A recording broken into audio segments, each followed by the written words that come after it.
noté beaucoup de mauvaise foi, un manque de clarté évident de la part du gouvernement.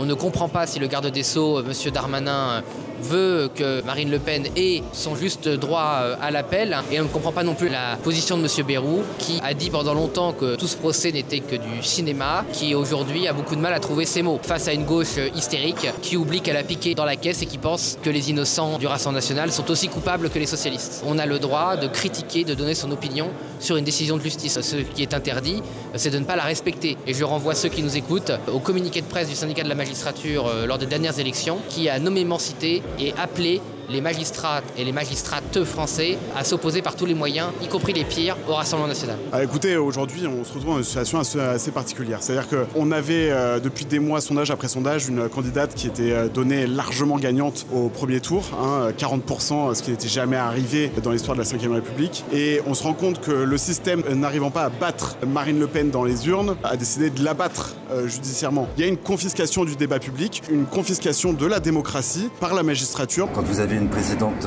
du tribunal qui déclare qu'elle veut voir tout, sauf Marine Le Pen, se présenter à l'élection présidentielle, c'est donc un règlement de compte politique. J'aimerais que les juges ou que les procureurs n'aient pas d'opinion politique exprimée ouvertement et qu'ils restent dans la plus totale et entière neutralité qui sied à leur fonction. On espère qu'il y aura un jugement en appel rapide et qu'il viendra relaxer Marine Le Pen, comme par le passé, d'autres qui ont été condamnés à des peines équivalentes, comme Madame Barège, qui a été condamnée à 5 ans d'inéligibilité avec exécution provisoire, a dû quitter son mandat pour que 10 mois après, on la blanchit, elle soit relaxée, et il y a eu au final un préjudice qui est aujourd'hui irrattrapable. On va tracter, on va coller des affiches, on va aller à la rencontre de la population pour montrer de façon apaisée et démocratique ce désarroi qui s'est emparé d'une grande partie des Français, de plusieurs millions de Français. Sur l'exécution provisoire, là on ne pensait pas que ça pouvait aller aussi loin, mais dès le début du procès, elle l'a dit, elle a compris que c'était entièrement à charge. On aura effectivement une idée